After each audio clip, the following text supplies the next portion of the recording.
Srimad Bhagavatam, Canto 5, Chapter 7, Text 5.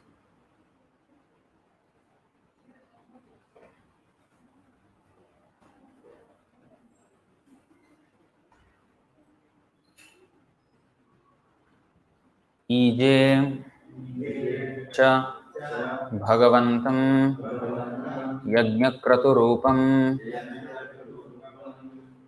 kratubhih uccavachaih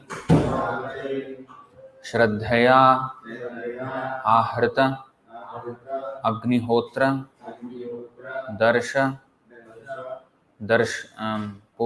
purnamasa chaturmasya pashusomanam prakriti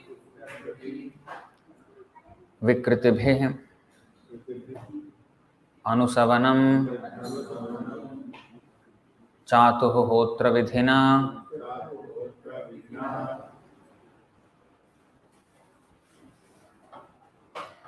EJ च भगवन्तं यज्ञक्रतुरूपं क्रतुभिरुच्चावचैः श्रद्धया हृताग्निहोत्र दर्शपूर्णमास चातुर्मास्य पशुसोमानां प्रकृति विकृतिभिरनुसवनं चातुर्होत्र विधिना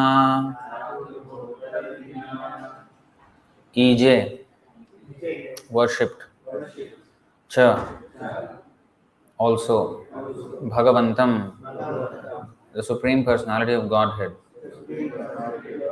Yajna Kraturupam, having the form of sacrifices without animals and sacrifices with animals.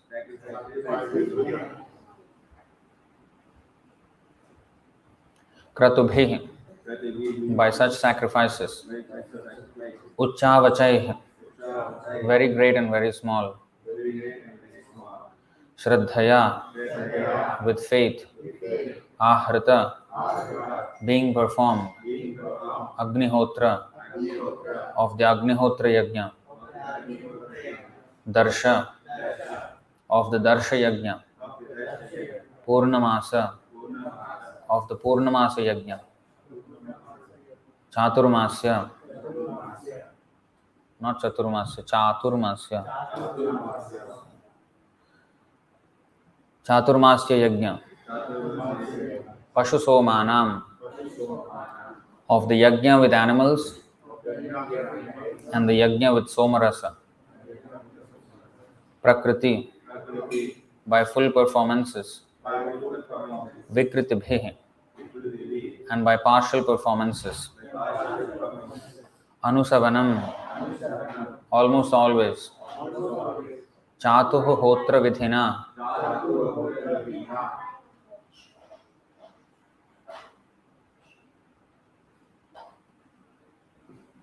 by the regulative principles of sacrifice, directed by four kinds of priests. Translation and purport by His Divine Grace A.C. Bhaktivedanta Swami Srila Prabhupada Ki Jai. Translation: with great faith, King Bharata performed various kinds of sacrifice. He performed the sacrifices known as Agnihotra, Darsha, Purnamasa, Chaturmasya, Pashu Yajna, wherein a horse is sacrificed, and Soma Yajna, wherein a kind of beverage is offered. Sometimes these sacrifices were performed completely and sometimes partially. In any case, in all the sacrifices, the regulations of Chaturhotra were strictly followed. In this way, Bharat Maharaj worshipped the Supreme Personality of Godhead. Please repeat. With great faith, King Bharat performed various kinds of sacrifice. He performed the sacrifices known as Agnihotra, Darsha, Purnamasa, Chaturmasya, Pashu Yajna, wherein a horse is sacrificed, and Soma Yajna, wherein a kind of beverage is offered. Sometimes these sacrifices were performed completely and sometimes partially. In any case, in all the sacrifices, the regulations of Chaturhotra was strictly followed.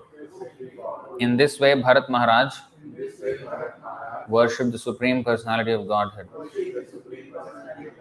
If you cannot keep quiet and sit down, go up. Don't sit here. Understand?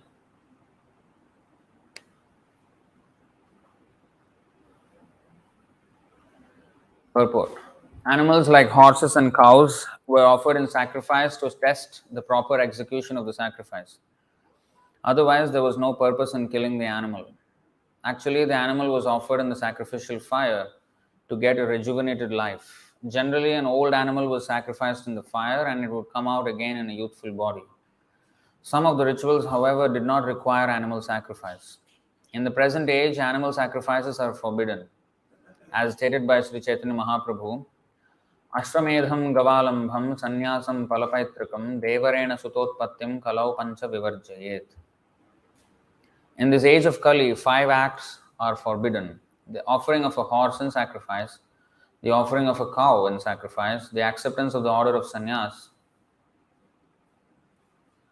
the offering of oblations of flesh to the forefathers, and a man's begetting children and his brother's wife. What happened? Not going on.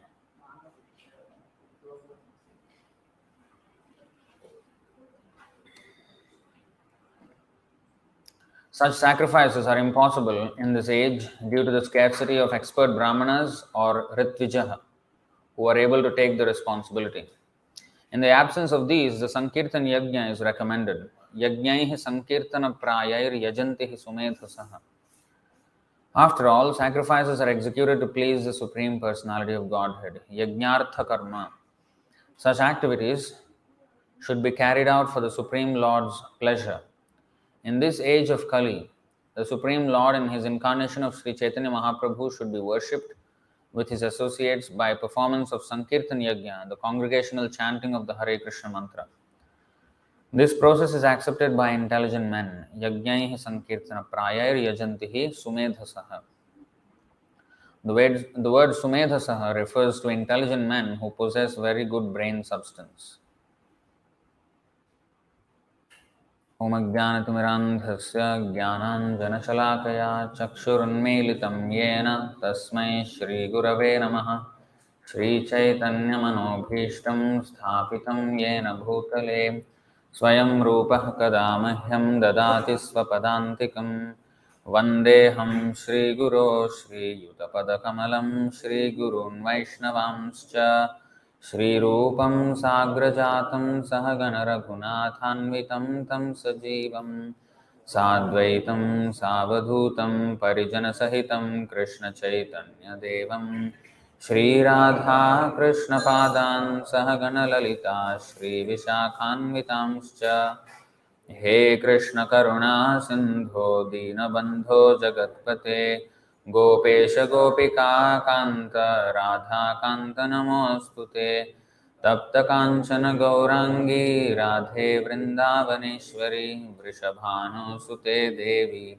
Pranamami Hari Priye Vancha Kalpatarubhyascha Kripa Sindhubhya Evacha Patitanam Pavanebhyo Vaishnavebhyo Namo Namaha Nama Om Vishnupadaya Krishna Presthaya Bhutale Srimate Bhakti Vedanta Swaminiti Namine Namaste Saraswati Deve Gauravani Pracharine Nirvishesha Sunyavadi Paschatya Deshatarine Jaya Shri Krishna Chaitanya Prabhu Nityananda Shri Advaita Gadadhara Shri Vasadi Gaura Bhakta Vrinda Hare Krishna Krishna Krishna Hare Hare Hare Rama Rama Rama Hare Hare.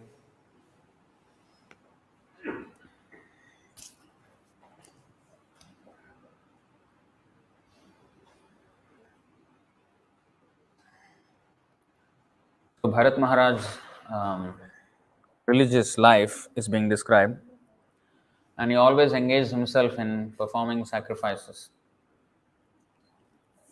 And according to the time that he was in, he performed so many sacrifices here, but all for the pleasure of the Lord. EJ, right? EJ cha Bhagavantam. So that is the principle. Um, that is actually the principle. So the others are details. There is Yuga Dharma, right? According to different time, there is Dharma. Satya Yuga, Treta Yuga, Dwapar Yuga, Kali Yuga. But it is not that, oh, Satya Yuga you worship Vishnu, Treta Yuga worship Shiva, Dwapar Yuga worship various demigods, Kali Yuga worship all kind of tantra, yantras and all. No. The principle is the same, to worship the Lord. But in which way he is worshipped is unique to different yugas. So once Prabhupada was asked this question that if Kali Yuga, if Sankirtan Yajna is for Kali Yuga, does it not work for Satya Yuga or Treta Yuga? It does. It does. Like for example, Valmiki, he was chanting the name of Ram, right? That's not in Kali Yuga. And Hanuman also chants the name of Ram, right? So the name of Krishna can be always chanted. But other activities can also be performed in other yugas. So we have to expand our service as much as is possible. For example, we can always chant, right? But why do we have Rath Yatra festival? Why do we have Janmashtami festival? Why do we have these things? It's not required. Essentially, chanting is a Yuga Dharma. But we are having these festivals. And we have a temple. Temple is not required in Kali Yuga. This, what is this? Kriteya dhyayato Vishnu, Tretayam yajato makhai, Dvapare paricharyayam kalautad Hare Kṛṣṇa. Where is this verse? 352 Bhagavatam. The different Yuga Dharmas are mentioned here. This paricharyayam is temple worship. This is for Dwapar Yuga. Why are we having temple in Kali Yuga? Whatever result was obtained in Satya Yuga by meditating on Vishnu, in Treta Yuga by performing sacrifices, and in Dwapar Yuga by serving the Lord's lotus feet, that means the deity, can be obtained in Kali Yuga simply by chanting the Hare Kṛṣṇa Mahamantra. So, why is there temple worship? So, whenever it is possible, it should be done. And also, there is a full explanation by Jiva Goswami and Acharyas, like Vishwanath Chakravarti Thakur and other Acharyas as well. Why deity worship is important, although the holy name is sufficient for liberation. Because for us to chant the holy name offenselessly, if we chant offenselessly only when we will actually elevate ourselves. When we're chanting with offenses, our advancement is curtailed. So without deity worship, for the liberated souls, this is easily performed, chanting. But because our mind is conditioned, so it's not in Sattva Gun even. Forget about Shuddha Sattva. So in that state, when we chant with so many offenses, and that will not help.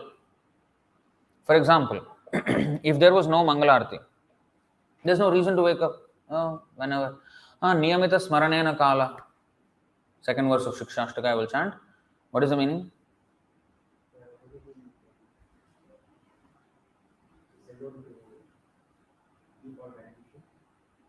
No. Niyamita Smaranena Kala means there is no regulations on time and place and everything. Anytime you can chant, anywhere you can chant. So I will quote that verse and say that morning chanting, why I shouldn't wake up in the morning? I can chant night. No need Mangalarti, no need wake up. But when there is a deity worship, when there is Aratis, Mangalarti, we are forced to wake up. So this is Sattvic. At least we have to come to Sattvagun and then perform this devotional service in order to elevate ourselves to Shuddha Sattva Guna.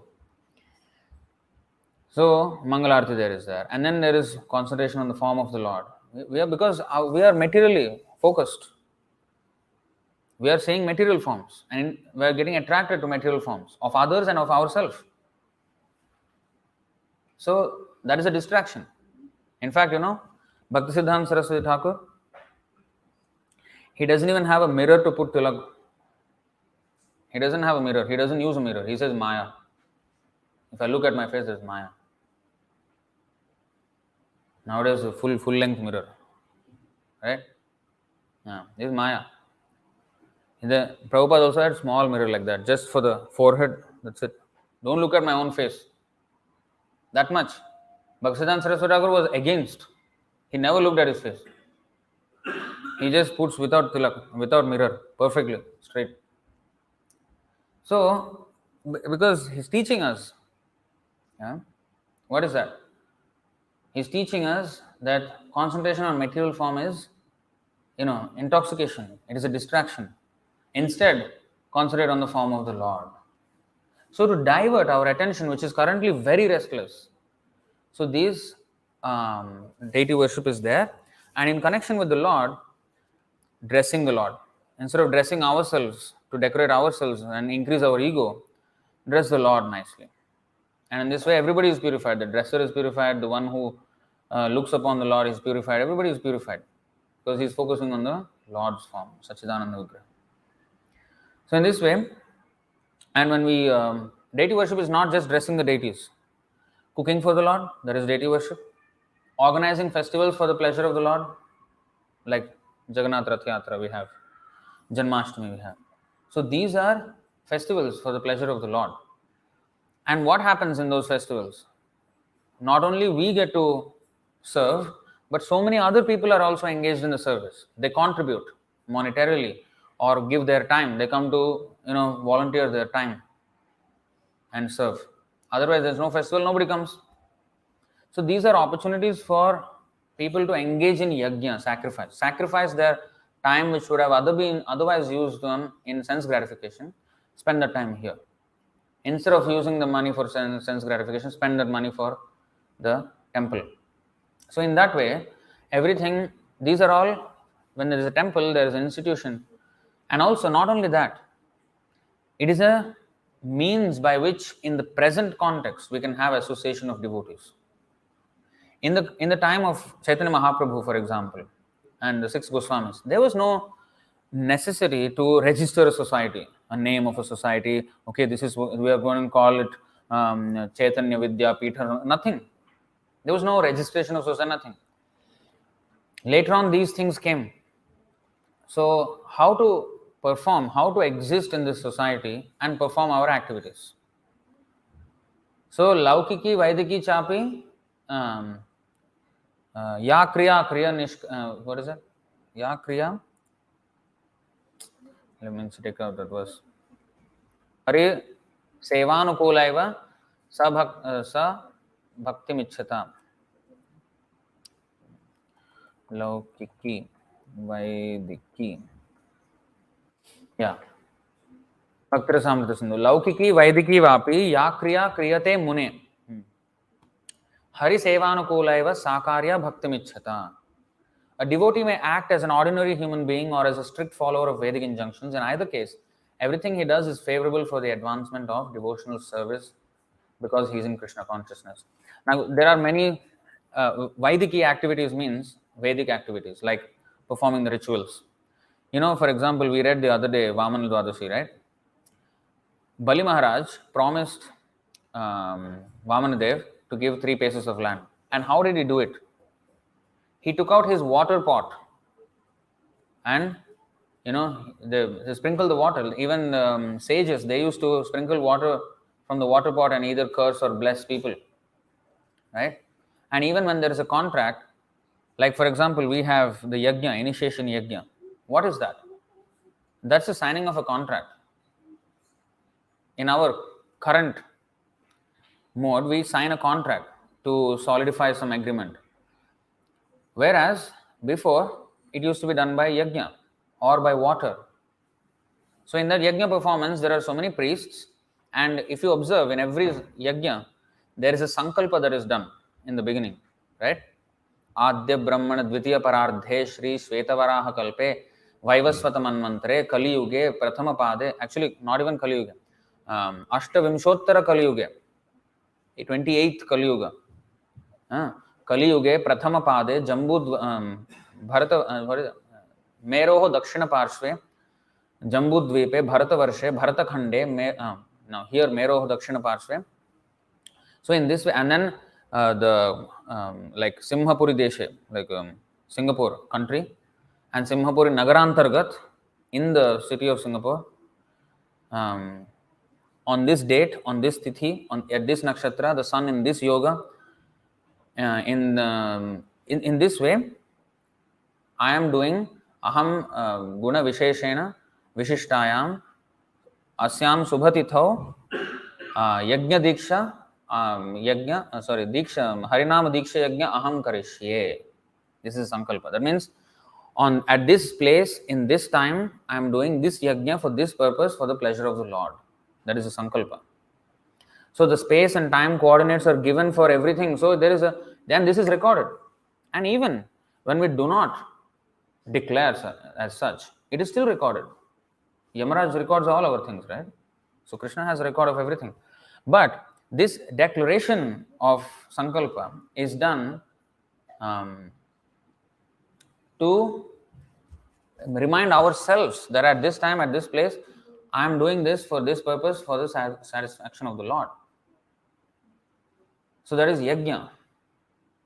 So that is Vaidiki way of solidifying a contract. Even marriage is done with fire, right? That is a contract. It's actually a contract.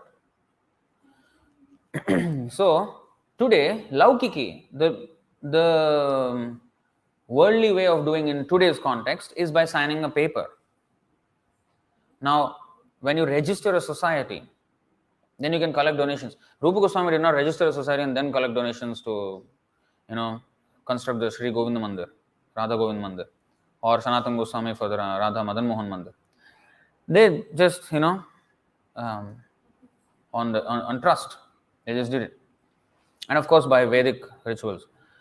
But Laukiki Vaidiki Chapi, Vapi, Ya Kriya Kriyate Mune, Hari Sevanukulaiva Sakarya Bhakti Michhata. So sometimes in worldly context, we have to do sometimes worldly activity which may not look Vedic, like getting a society registered, or fundraising. So this is like not exactly like those Vedic, but it is still for the Lord's service. For example, even for Rath Yatra, to conduct the festival in the stadium, we have to get police permits. And for that, we have to satisfy a lot of conditions. Security, hey, don't talk. I don't want any talking. Security personnel must be there, this much barricade should be there, the crowd control should be there, and everything has to be, we have to satisfy the requirements, and then we have to. So, all these things, when it is meant for glorification of the Lord, that is yajna. So, Krishnarthya Akhila Cheshta, whatever is necessary to exist and preach, that we have to do, according to the time, place, and circumstance. And this temple is not only for the pleasure of the deity, but also for the association of devotees. And with the name and with the address also comes, there's another aspect to this, which is the most important aspect, which is the bhava. For example, there is ISKCON and there is ISKM. What is the difference? Oh, they also have Radha Kṛṣṇa festivals, Prabhupada Murti, everything is same. What is the difference then? The bhava. What is the bhava? Here we accept Prabhupada as the sole authority. There they don't. They deviated from his instruction. Where Prabhupada never appointed any guru, just started that, and then conditioned souls are being worshipped, fall down. So much happened and still happening. And this is, for when we say ISKM, we stand for not just the address here. We stand for our resolve to serve Prabhupada with instructions as it is. So that's the bhava of our institution. So with these all come into play when we talk about um, an institution. Traditionally, there is no institution per se.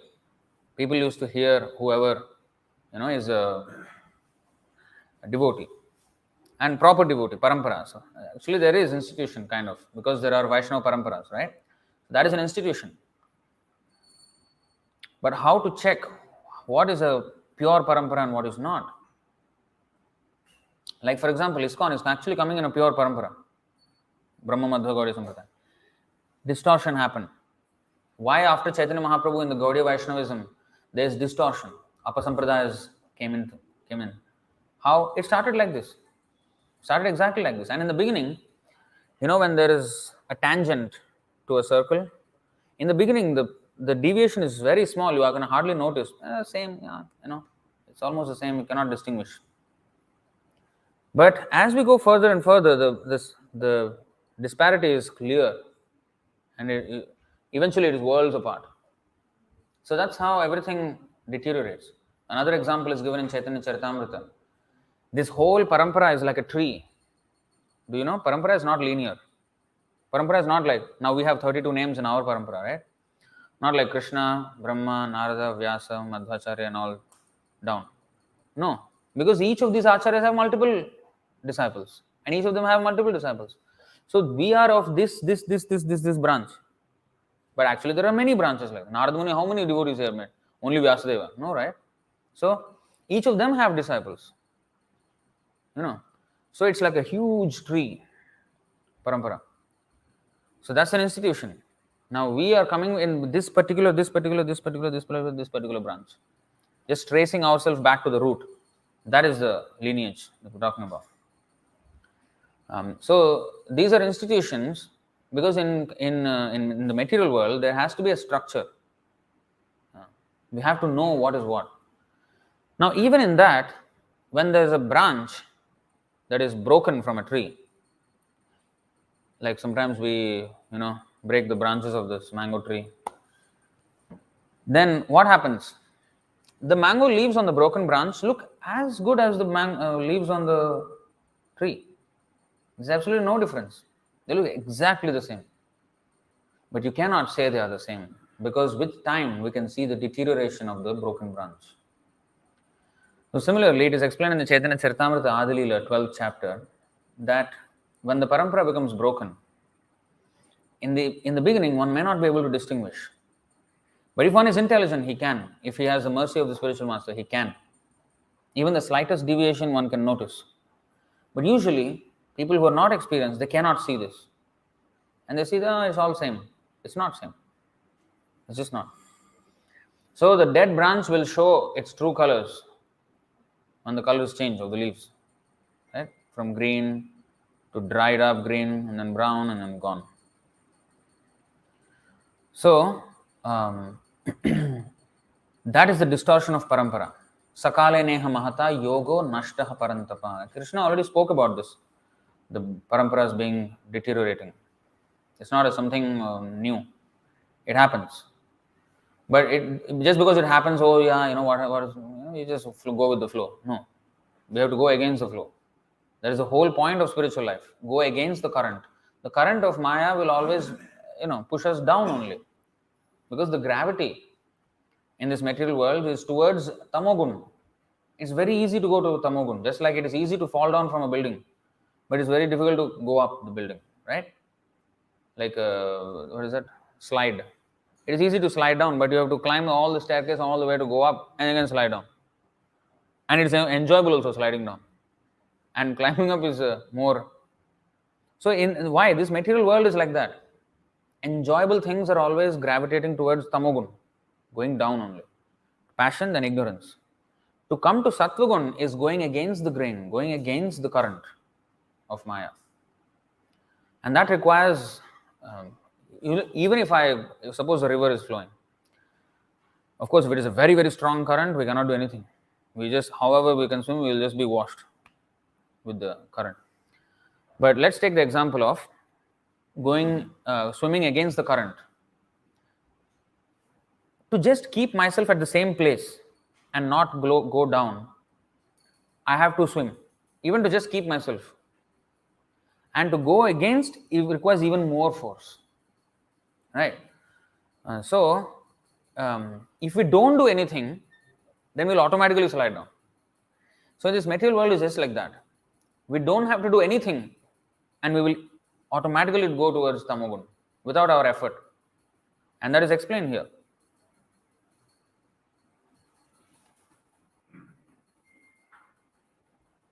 लोके व्यवायामिषमद्य सेवा नित्या हि जन्तोर्न हि तत्र चोदना व्यवस्थितिस्तेषु विवाह यज्ञ सुराग्रहैरासु निवृत्तिरिष्टा.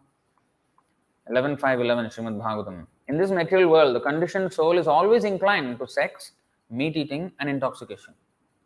These are natural inclinations. Without nahi tatra chodana means there is no need to instruct anyone. Like, for example, nowadays there is sex education. There's no need of education. Animals are doing it without it. They say, oh, sex education is how to have safe sex. No, that's not safe. That is very unsafe. They don't know the repercussions of these activities. Abortion, contraception, and also the loss of chastity, shyness, and everything. And it creates huge problems in the future. That's why the society is going down the drain, because there's no control anymore. Unrestricted sense gratification. So meat eating, you see, the Brahmin, so-called Brahmin from India comes to overseas, starts eating meat. So many, right? Too many examples here. Nahi tatra chodana. It requires great discipline to stay without meat eating, but it doesn't take any discipline to eat meat. And intoxication, it takes discipline not to intoxicate, but it doesn't take any discipline to intoxicate. So discipline means going against the current of Maya. That is discipline. So in this material world, the conditioned soul is always inclined to these things, because the gravity, just like it doesn't require any force to transport a ball from here to the floor, but from floor to here requires some energy to bring up. So likewise, we need to put effort in order to come up. That is called yajna process. Sacrifice. Sacrifice means sacrifice that tendency to go down. Sacrifice the tendency to do nothing and allow yourself to go down. So we cannot stagnate. Stagnate means it is only downward. Just like when we stop swimming, we go down the river.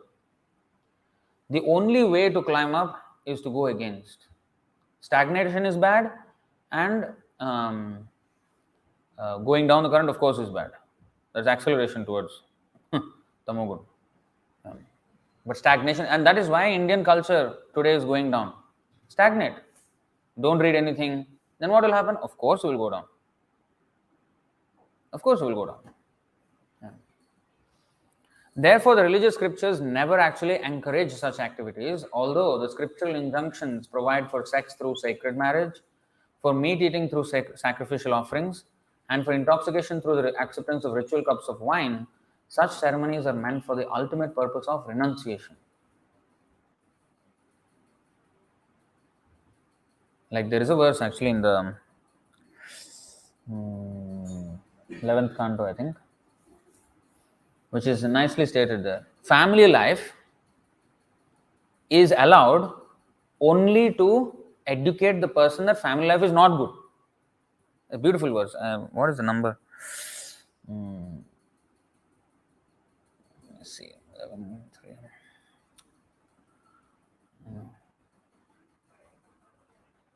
Family life is not like, you know what? Oh, let me enjoy. It's an enjoyment ashram.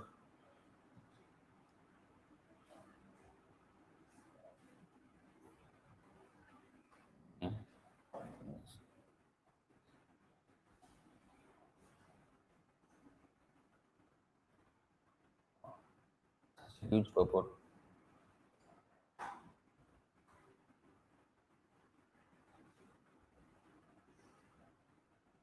I don't know where exactly I read it. Somewhere in the 11th canto. Just a few days ago, a couple of days ago, I was reading.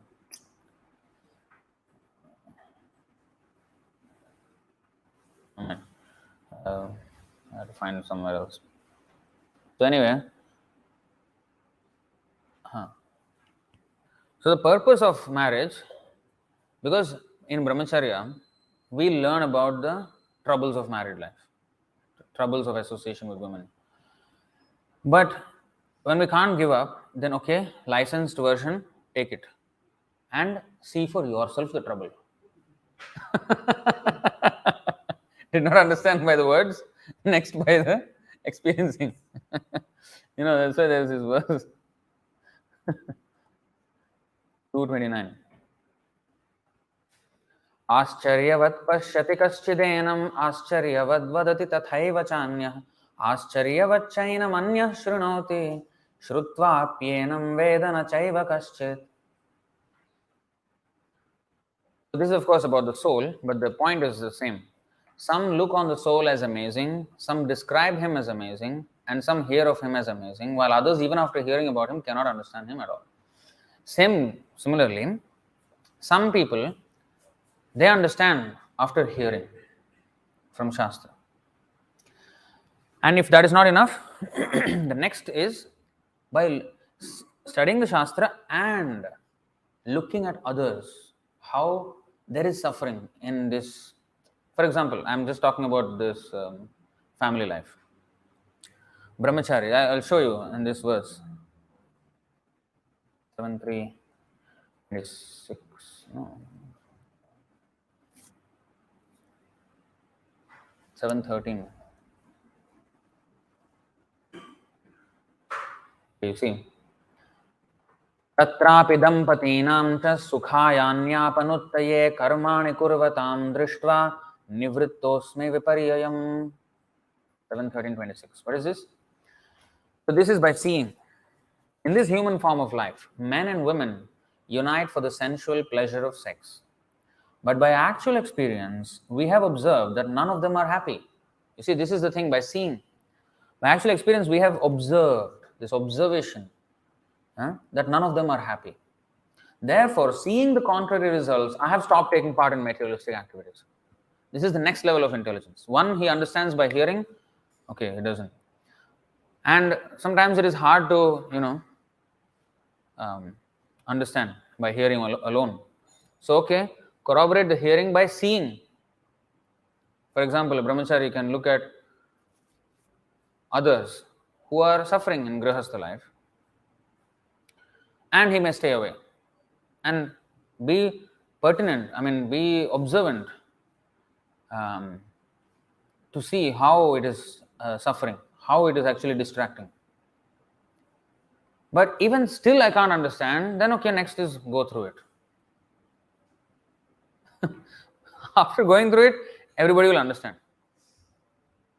But the person who doesn't understand even after going through it is the person who wants a second wife and a third wife and a fourth wife. One person who came here, he told Prabhu, Prabhuji, I don't know what is my problem. I have money, I have everything. He actually is in another country, in Europe. He stays in Europe,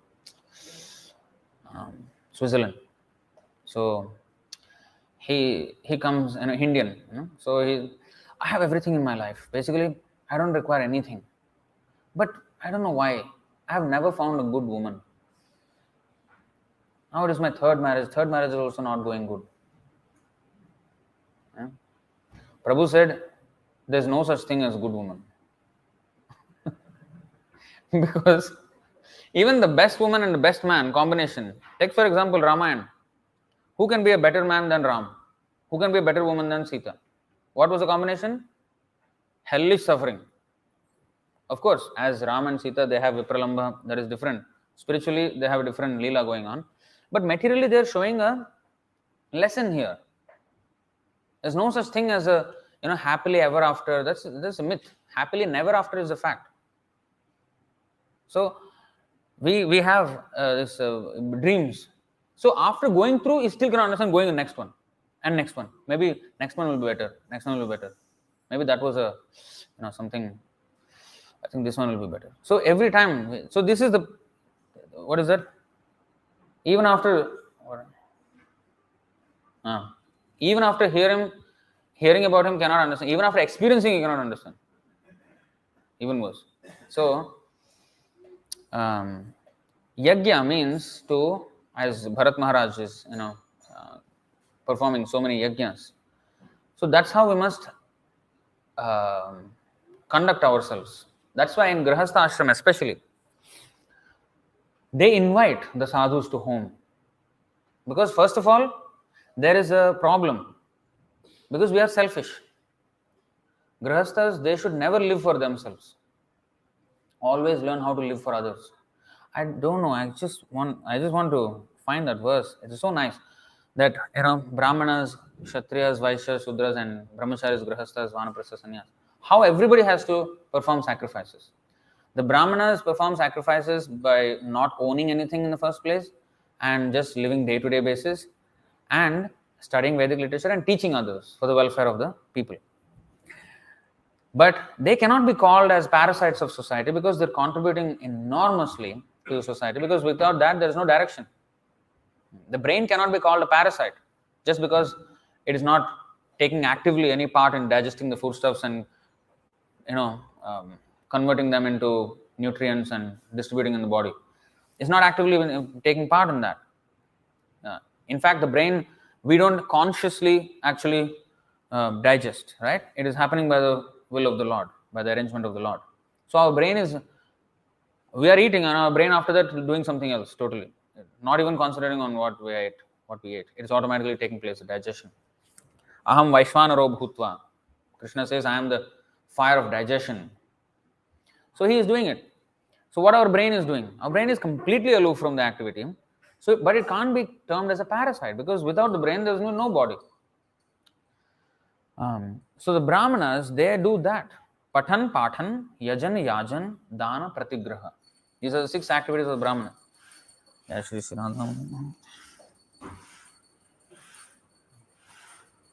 So Pathan means he engages in the study of Vedic literature. That is also sacrifice. Why? Why is that a sacrifice? Studying Vedic literature, what is that? Yes. See, what is that?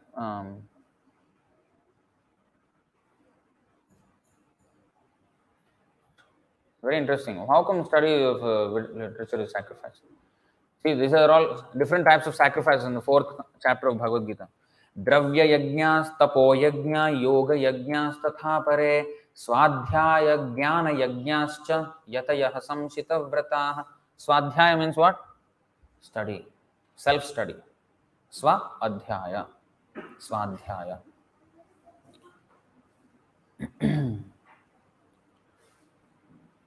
Jnana yajna. And in fact, Jnana yajna is the most important of all yajnas. What is the meaning here? Having accepted strict vows, some become enlightened by sacrificing their possessions and others by performing severe austerities. Tapo yajna. Tapo yajna means sacrificing my comforts, do tapasya. Practicing the yoga of the 8-fold mysticism, or by studying the Vedas to advance in transcendental knowledge, instead of studying stupid nonsense. That's why in the previous Vedic ages, nobody dared to write a book. If you have nothing substantial or productive to say, don't say anything at all. Shut up. That is a principle then. Now everybody is writing a book. Everybody is scholar. People who write only on Vedic subjects used to write. Like Vedavyas, he wrote. Not anybody else. Right? Those who sages, they wrote, yes. Like Krishnadas Kaviraj Goswami wrote, Rupa Goswami wrote, Sanatana Goswami wrote, Jiva Goswami wrote. They should write. Others, what are they doing? Why are you writing? What do you know? They don't know. And because the sages, when they write, when Vedavyas writes, they write even, for example, Bhagavatam, right? And actually, this is my current research topic. After the Chandrayaan, my current research topic is the Vedic cosmology. And I must tell you, I must make a series on this. It is so interesting. And so my point was this. Even cosmology, Bhagavatam has, it's a Amala Puranam, it's about the Lord, right? But we are studying astrophysics and astronomy, which is what? Why is it described? The point is this. Nothing is disconnected from the Lord. And when we study cosmology from the Vedic point of view, everything links with the Lord. Whereas you study cosmology like the modern scientists, what are they looking? They're looking into the expanse of space. They're finding these gases and stones, which are planets or light, and it's an empty void, devoid of life. That nothing. They see nothing. It looks like an atheistic, unpurposeful cosmos, which came by chance, which just is an exploding place of gases and a vast void, separated from by millions and trillions of kilometers. Nothing interesting in the whole thing. It's such a, and even if you suppose you look at some star somewhere, hey, maybe there is life, maybe that planet can have life. Look at the telescope. Okay, suppose it has life. How did it benefit you? Whereas, I'll just tell you one example. I was just studying the cosmological structure of the Bhumandala.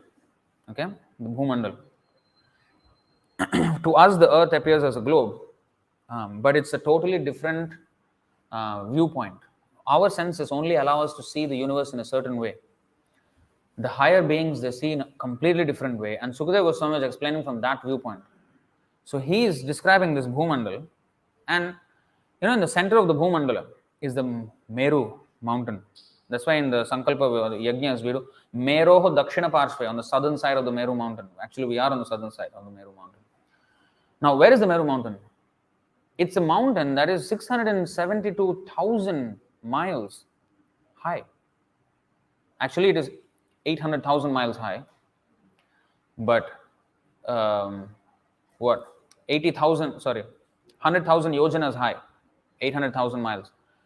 16,000 yojanas of it is underground, and the rest 84,000 is above the ground. So that 84,000 is 672,000 miles. Where is that? We don't even see. Our vision doesn't allow us to see. And there's reasons. The reasons explain why we cannot see. It's very beautiful. Anyway, that's another topic for another day. But the point is that Meru mountain is right in the center of the Jambudvipam, which is like a concentric circle around the Meru mountain. And then there is a concentric ocean of salt water around that. And then there's a concentric island again after that. So in this way, 7 islands and 7 concentric oceans. Now, the center part, the Jambudvipa, is in a shape. This Meru mountain is like so long, so high, and around it there are 1, 2, 3 mountain ranges. 1, 2, 3 on the other side, each direction, north, east, west, south. And if you actually look at it, zoom out, it looks like a Yajna Kunda, reminding. And the Meru mountain is like made of pure gold. Meru mountain, and it looks like a Vedic sacrifice, and the thing is like the fire in the center, reminding that this land is for the land of Yajna. Now, how connected is that with religion? Even the structure of the universe reminds you of the Lord. And the planetary systems are arranged in a way of spiritual advancement. Whereas we look at the space, we look at like a complete random arrangement of stars, just like no structure, nothing. Just, some constellations here, some shape there, some shape here, and that's all. There's no meaning to that if you just look at it like that.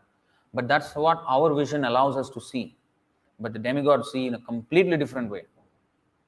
Completely different way. And the distances are also completely different. And the explanations for these are just beautiful. And it shows that this universe is way, way, way more complex than we actually think it is.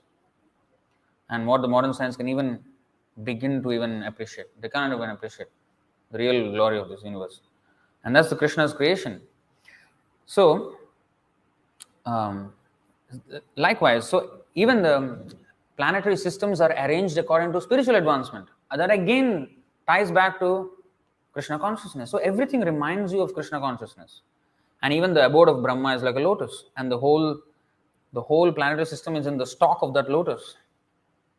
Namah Pankajanabhaya, Namah Pankajamalini, Namah Pankajanetraya, Namaste Pankajanghreye. Everything about the Lord is a lotus. And the whole Jambudvipa itself is like a lotus.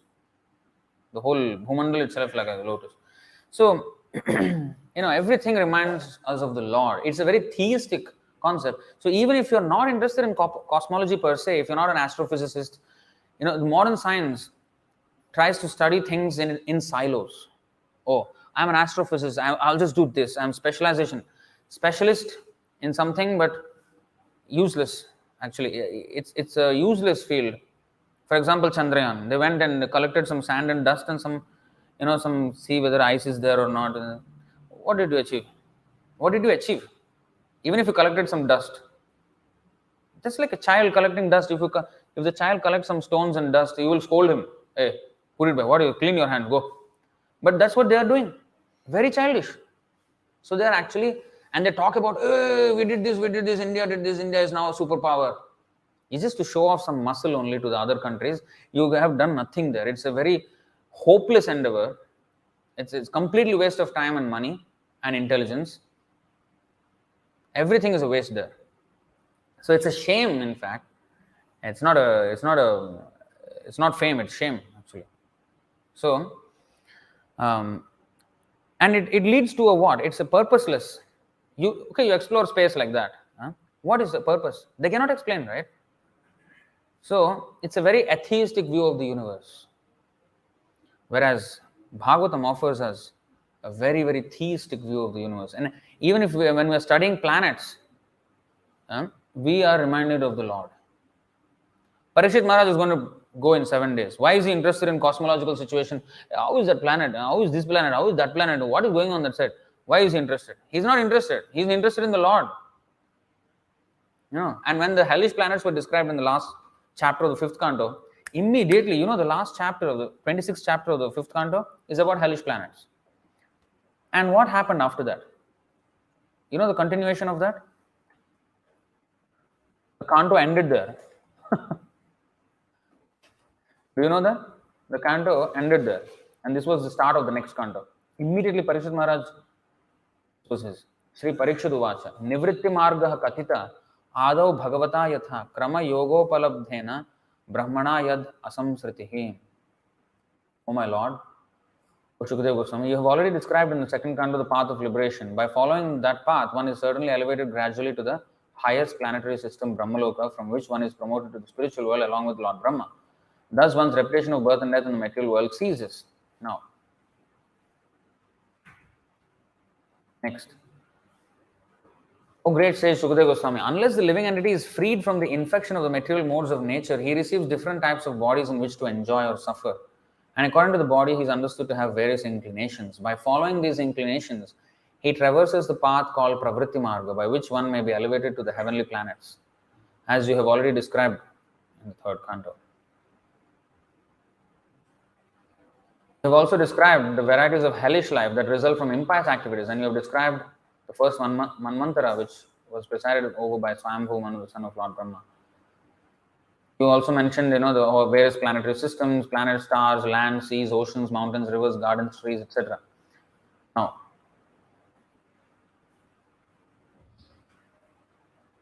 kindly tell me how human beings may be saved from having to enter hellish conditions in which they suffer terrible pains. This was his question. He was not interested. Oh wow, hellish life like that. What else happens? Kumbhibaka is there. What else? I want to know sadistic nature. No. He wanted to see how they can be saved. So that cosmological study gave rise to the questioning of how can people be saved, and that led to the description of the story of Ajamil. Here actually starts the story of Ajamil. Like that, actually one can be saved by chanting the holy name. Even the most sinful person as Ajamil. That's how the continuation starts from the planetary systems. So how theistic it is. Now you give an astrophysicist or an astronomer study, what he will come to? How people can be saved. Now, how that study led to his question, which actually benefits us. How can people be saved? See how it led. Whereas you study astronomy, you cannot save people. They are trying to convince us that what they're doing is actually worthwhile by saying that in the future our planet will not be able to sustain all the life that it has. So we need more land. So we need to conquer more lands, and therefore now we have to start the exploration so that 300 years later we can safely habitate in Mars and live there and have schools and have work there and like that. So this is there, just like, oh, Thomas Edison, is he the one who discovered the electric bulb and something? Oh, Edison gave the bulb, and today we have so many applications of the bulb. You see, 200 years, 300 years later, oh, we are, So similarly, 300 years later, this travel of the, to other planets will yield results. So we are actually saving the humanity now. Rubbish they're talking. Rubbish. So, in fact, the Thomas Edison, he came up with the bulb. What happened now? People are working night shift. Light is there now. Why you are sleeping? Work. So actually, Prabhupada said like this. Now we have trains and planes to bullet train. What is happening? People have to travel 200 kilometers to work. That's what is happening. I mean, Mumbai Thane, world famous line, railway line. It is known for just insane amounts of congestion. People are hanging from the windows. Is this actually life? So these advancements are actually bringing only more trouble than good. Only devotees can actually take advantage of these facilities. No one else. Everybody else is just actually getting more entangled. So, coming back to the point, Bharat Maharaj, he led a life of sacrifice. Now, just one point before we end. He performed a lot of sacrifices, right? Actually, a few points, sorry. So, one of them is Pashu Yajna. Why did Bharat Maharaj, being a great devotee, did Pashu Yajna? So, here it is mentioned, Ashwamedham. Actually, I did that segment in that lecture, which is cut up as a separate video by itself, where Vivekananda, we spoke against, because Vivekananda was saying, oh, Vedas actually promote animal killing. There are so many Vedic sacrifices, animal sacrifices. And he said, cows were also eaten before. Gavalamba sacrifice was there. Cow sacrifice.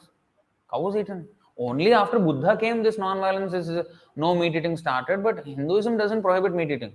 He was saying like this. So, Amoglila, that whole episode where he was, Amoglila, he was banned in ISKCON for staying against Vivekananda. So, that argument, so there was one devotee of ours, I don't know him, he's a bhakta somewhere in India. He had an argument on chat with a Vivekananda follower. And the Vivekananda follower actually gave Vedic references, shlokas, saying that if you don't eat meat, you will go to hell. Vedic references. And they're bona fide references. How to counter now? So he quoted from Rig Veda. He quoted from Manusmriti.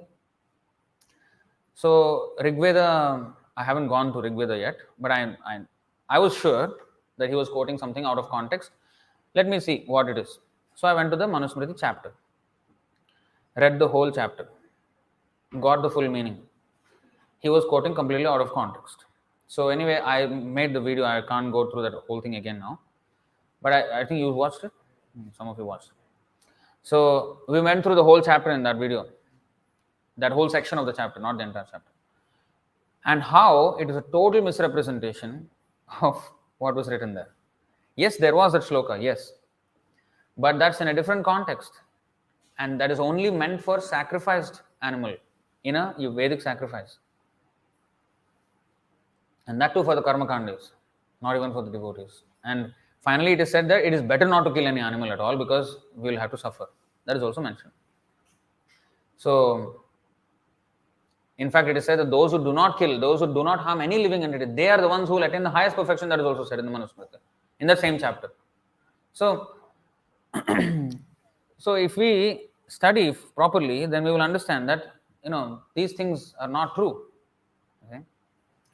So, Pashu Yajna, what is this Pashu Yajna? Ashwamedham, Gavalambam, these were there before. Yes, horse, cow sacrifice were there.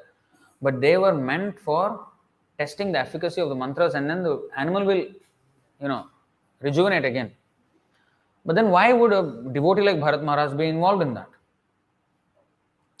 So in these Ashwamedha sacrifices, just like in our um, Janmashtami or Rath Yatra, for example, we had a guest of honor, right? Otherwise, he would have never come here. At least he had darshan of the Lord, no? We are inviting someone as guest of honor, as if he's honoring the festival, but he is being honored actually by the presence of the Lord, who is the real guest, who is the real VIP. He is not just VIP, he is MIP, most important person. All this is very relative. Most important person. Purushottama. So in this today's world, Naradham become leaders of society. So to bring the Purushadhamas to the Purushottama, it is a sacrifice. So Janmashtami, it's a sacrifice, right? Because we are fasting, and then we engage our money, we engage our efforts, time, our energy. We sacrifice so much for the pleasure of the Lord. Why? So that more people can be engaged. That is what a sacrifice does. When you have a opulent presentation of something, then it attracts attention. When you have a very nice temple, beautifully gorgeous temple, people will come. Prabhupada said we can sit under the tree and discuss Bhagavatam, but we're having a nice, constructed temple because otherwise people won't come. It's for the people, of course for the Lord, but also for the people. The Lord will be satisfied with Patram Pushpam Phalam Toyam. But if the Lord is opulently worshipped, then people will be attracted by the opulence, not by the Lord maybe. Because if the same Lord is in a small temple, they may not come as much. Big temple, they will come. So the attraction is not entirely for the Lord, it's for the opulence with which he is worshipped. Which is, anyway, when it is in service of the Lord, the opulence also is spiritual opulence. So it is. So it is a facility. So similarly, when Bharat Maharaj did these yajnas, there will be people attending, different sages from different parts of the world and universe will come. Demigods may even come. I'll give you an example.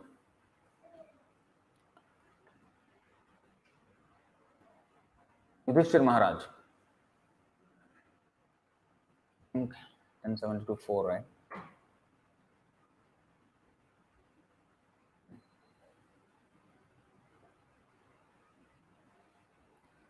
And 72-5, is it?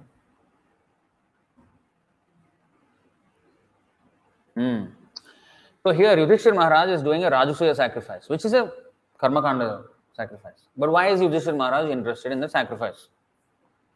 Okay, let's go to first verse of this chapter.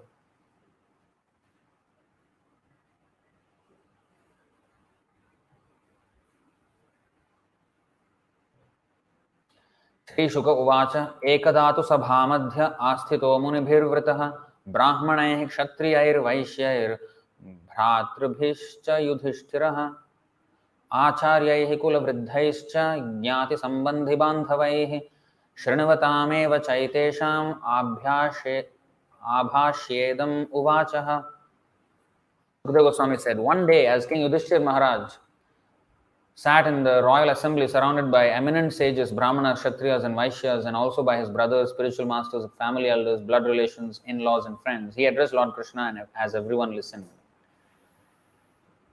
Yudhishthir Vacha, Kraturajena Govinda, Rajasuyena Pavanihi, Yakshe Vibhutir Bhavatas, Tat Sampadayana Prabho.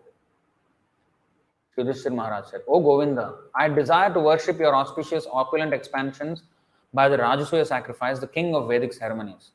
Please make our endeavor a success, my Lord. It looks like, I want to do this.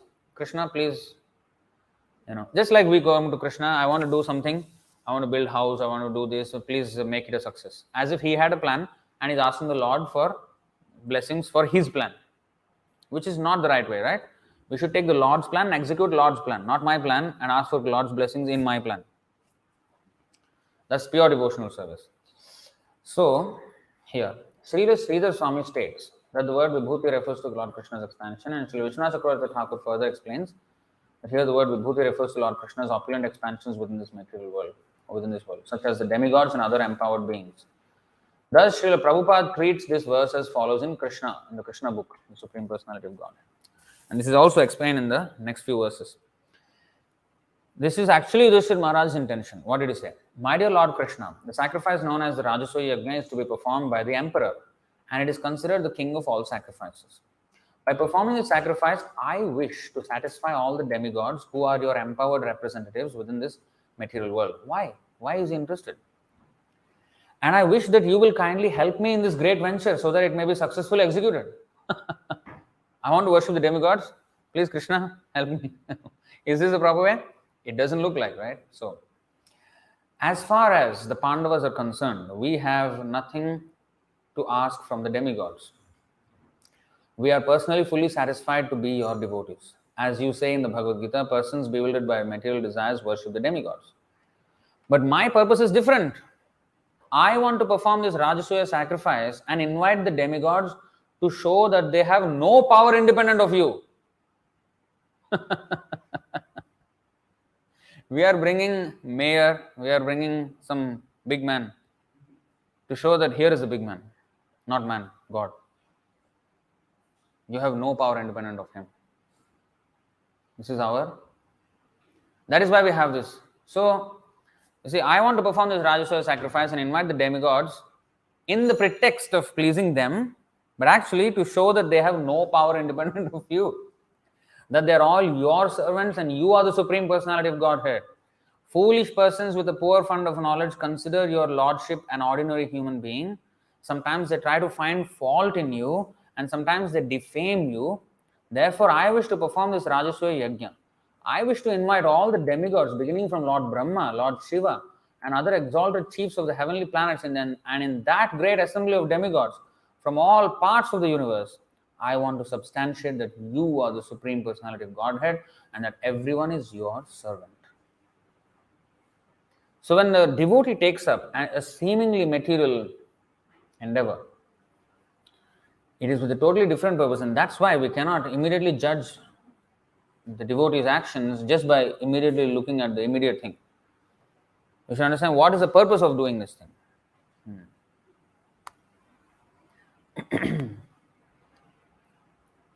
And that's what, in the next few verses you see.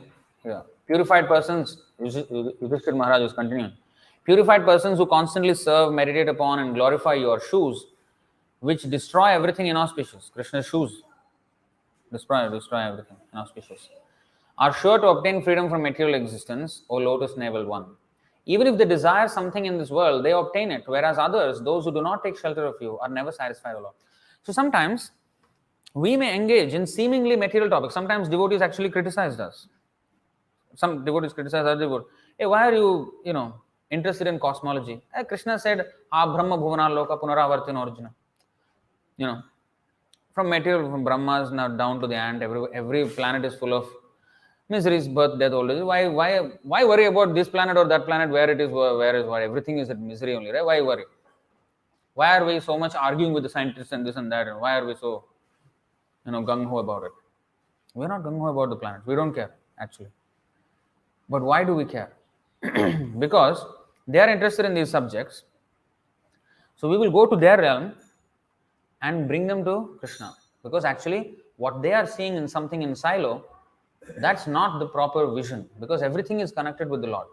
So we can comment on any subject, whether it be politics, whether it be sociology, whether it be astronomy, or whether it be biology. We have, right, the womb, how the child develops in the womb. We have information. So we are not specialists. Specialist means he knows just know one thing and deep until when you go that deep you don't even know what is there. Like for example, quantum physics, a classic example. These people, they think, oh, they are the intelligent of the intelligent, cream of the cream of the cream of the cream. They think like this. So recently my research led me to quantum physics as well.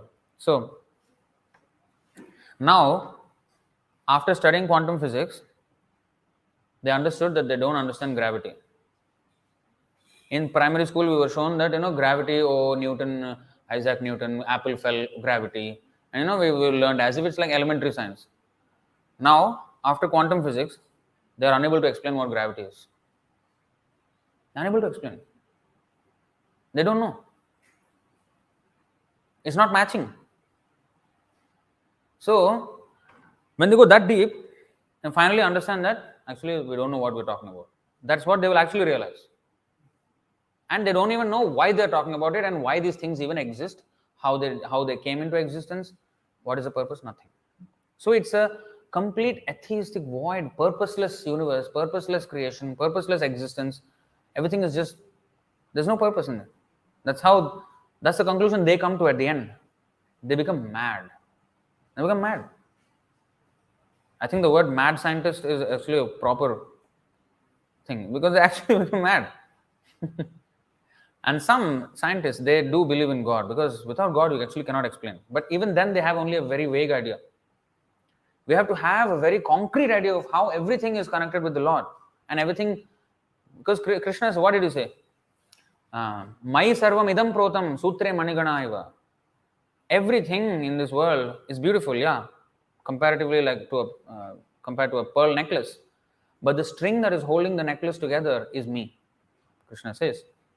So there is now in physics string theory, string theory of physics to explain that everything is a string, strings. But we have the real string theory. Krishna says, Sutre Manigana Eva. I am the string holding everything. So we can go into any subject. For example, Mahabharata. What was the crux of the Mahabharata? The Bhagavad Gita.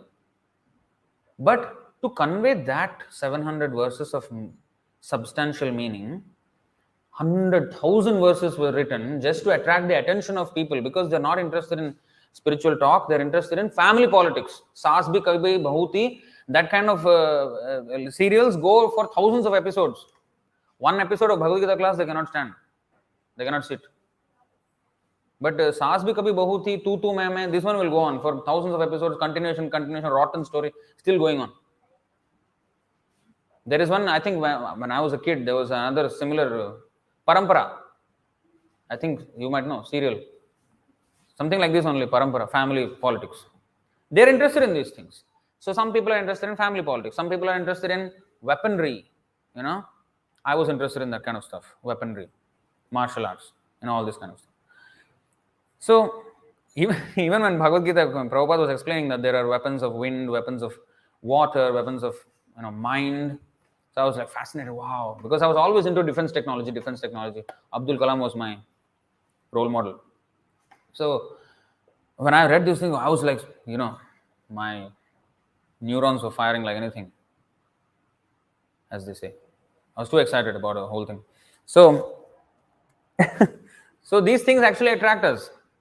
So all these things are mentioned in the Mahabharata. Okay, you're attracted in this. Okay, all of you come together, talk Bhagavad Gita. War. Who doesn't like war stories? Of course, nobody likes to be in a war, but everybody wants to hear the war stories. Oh, wow, so brave. But you are there, you will feel horrified, when you are there. But after that, it's a story to tell. You'll tell your grandchildren and others here, wow, he's a Paramveer Chakra, big, we take pride in such stories. And yes, he was this, he was that, Shivaji, Chhatrapati Shivaji and all that. So, we are interested in these topics. So, battle was going to start. The most interesting part. Yes, everything arid, all the elephants, like Lord of the Rings, the battle scene is like, out of this world. Oh, wow, it's so nice, like everybody enjoys that kind of stuff. So, yes, battle is going to start. But break ke baad. What is that break? Bhagavad Gita. Come, sit down. Until that war is not going to start, until this is settled. Because Arjuna has to fight now. Arjuna has declined. Now the battle is not going to start. You're interested, you want the battle? Yes, wait. This has to happen first. Then now you have to hear Bhagavad Gita. So it's a way where, Stri Shudra Dvijabandhunam Traina Shruti Gochara Karma Shreyasi Mudhanam Shreya Evam Bhavedeha Iti Bharatam Akyanam Kripaya Munina Kritam.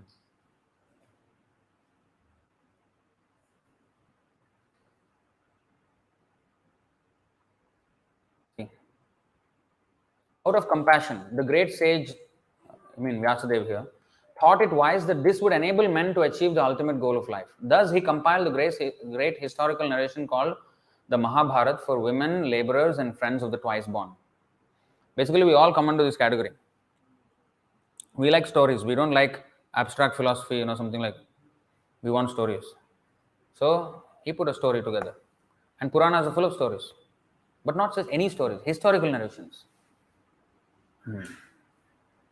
So, because people are interested, oh, Chandrayaan, whole 1 billion Indians, celebrating. ISKCON temples are also celebrating. Foolish nonsense, idiotic nonsense, absolutely rubbish. ISKCON temples writing in their Instagram story, oh, proud, by Krishna's mercy you have reached the moon. Oh, just put Krishna somewhere just to, show that they are Krishna conscious. Condemn them. Oh, what nonsense, it's a shame. Tell it as it is. And not just tell it as it is. Show the alternative. What is the alternative? What is actually the moon? And why are you not able to see the moon as it is? What are you seeing? So to understand this actually led me to that whole research into this Vedic cosmology, and it's just beautiful. I should do a series on that. So likewise, sometimes devotees may appear to engage in, this verse, 5, 12, 13. यत्रोत्तम श्लोक गुणानुवादः प्रस्तूयते ग्राम्य कथा विघातः निषेव्यमाणो नुदिनं मुमुक्षोर्मतिं सतीं यच्छति वासुदेवे. Who are the pure devotees mentioned here? In an assembly of pure devotees, there is no question of discussing material subjects like politics and sociology. What is that? No question of discussing material subjects like politics and sociology. In an assembly of pure devotees, there is discussion only of the qualities, forms, and pastimes of the Supreme Personality of Godhead. He is praised and worshipped with full attention in the association of pure devotees. By constantly hearing such topics respectfully, even a person who wants to merge into the existence of the Absolute Truth abandons this idea and gradually becomes attached to the service of Vasudeva. So if politics and sociology are the material subjects, why should the devotees should not engage in these things? Or materialistic science. We should not be engaged. So actually the devotees don't engage themselves. But they observe these things and connect it back to Krishna, because sociology, like what is Bhagavad Gita? It is politics and sociology. Mahabharata is full of politics. But it is why we are interested in a battlefield. Because Krishna is interested in that battlefield. It's not any politics, it's Krishna related politics. So when politics is related to Krishna, that has become spiritual. So therefore we are interested in the politics of Krishna also.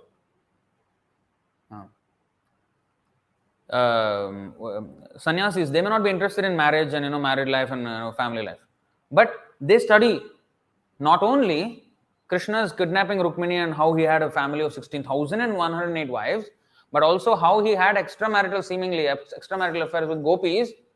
Chaitanya Mahaprabhu said, Ramya Kachadupasana Vrajavadhu Vargenaya Kalpita. There is no greater worship of Krishna than the worship of the gopis. So that means seemingly immoral activities, when Krishna is involved, that is spiritual. When there is a stealing going on, Krishna is stealing, and they will worship Makhan Chor. Chor is worshipped. Ranu Chor. Ranu Chor is even worse. Okay, Makhan Chor is cute, no? Small boy, okay, worship. What about Ranu Chor? Running off from a battlefield like a coward. Worship. Ranu Chorji. Who will worship a coward? But Krishna apparently like a coward. But what did he do? He had a pastime also. That whole thing is there in the Bhagavatam. So everything is spiritual. So a devotee is not interested in cosmology per se, but he understands that this cosmos is the Lord's energy. And just by seeing the wonders of the cosmic manifestation, he worships the Lord. Like when Prabhupada was on the ship to America, he was on the deck, he was looking at the vast expanse of the ocean, and he was just looking, everywhere was just water. And he was looking and then said, he said, Govinda Jai Jai, Gopala Jai Jai, Radha Ramani Hare Govinda Jai. Why? Because this great ocean, which is fathomless, no one can, if the ocean just comes a tsunami a little bit, Towns and cities are just washed off, right? So powerful, the ocean. But it doesn't go beyond the beach. Why? Because of the order of Lord Govinda. Govinda Jaya Jaya, Gopala Jaya Jaya. So that's how a devotee sees. It is not that he doesn't look at the ocean, he only looks at Krishna. Not like a maniac, a crazy fellow. No, he looks at everything. स्थावर जंगम देखे ना देखे तार मूर्ति सर्वत्र होय निज इष्ट देव स्फूर्ति. Chaitanya Mahaprabhu said, this pure devotee, he sees everything.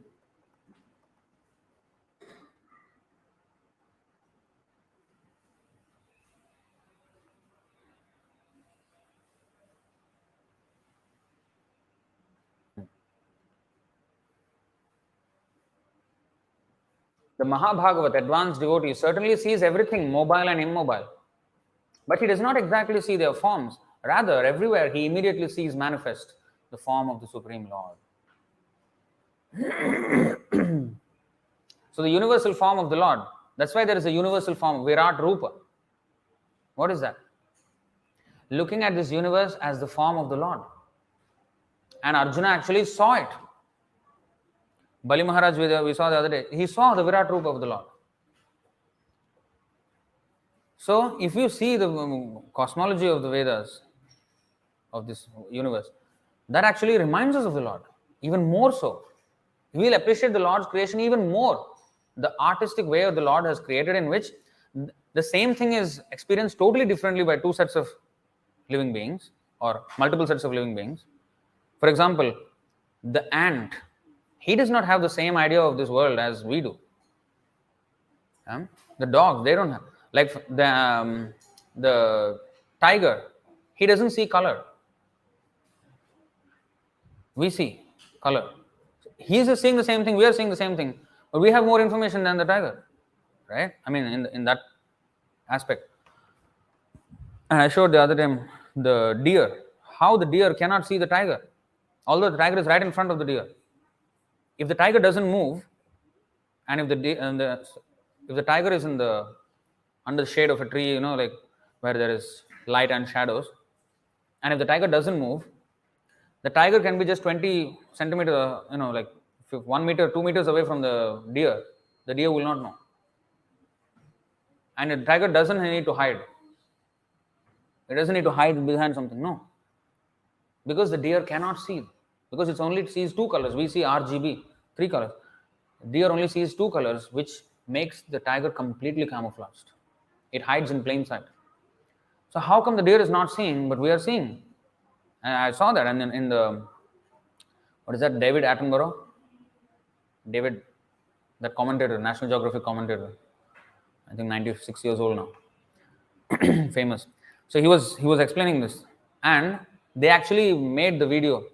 So this deer was there, and the tiger was there right in front, and the deer was happily eating. I was thinking, what? How come? Then he showed. I was wondering, and then he commented on the same thing.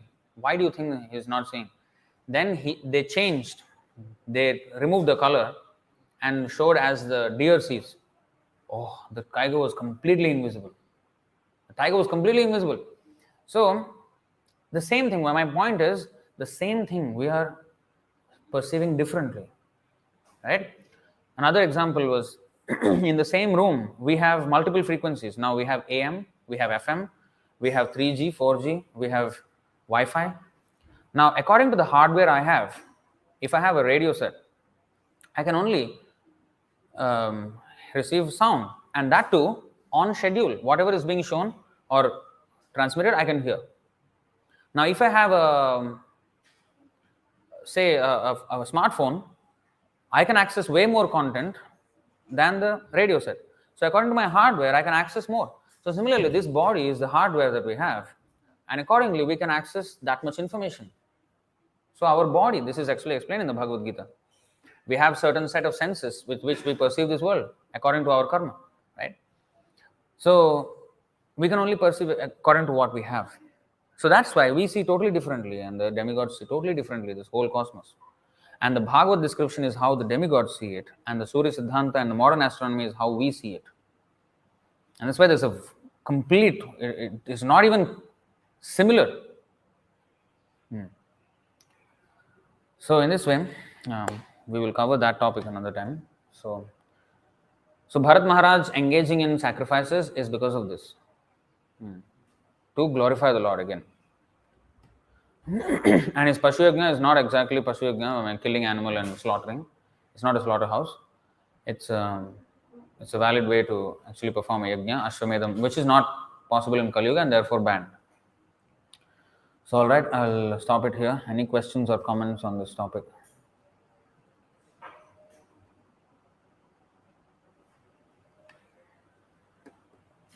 Nothing? Okay, so we'll stop it here. Grantaraj Srimad Bhagavatam ki jai. Srila Prabhupada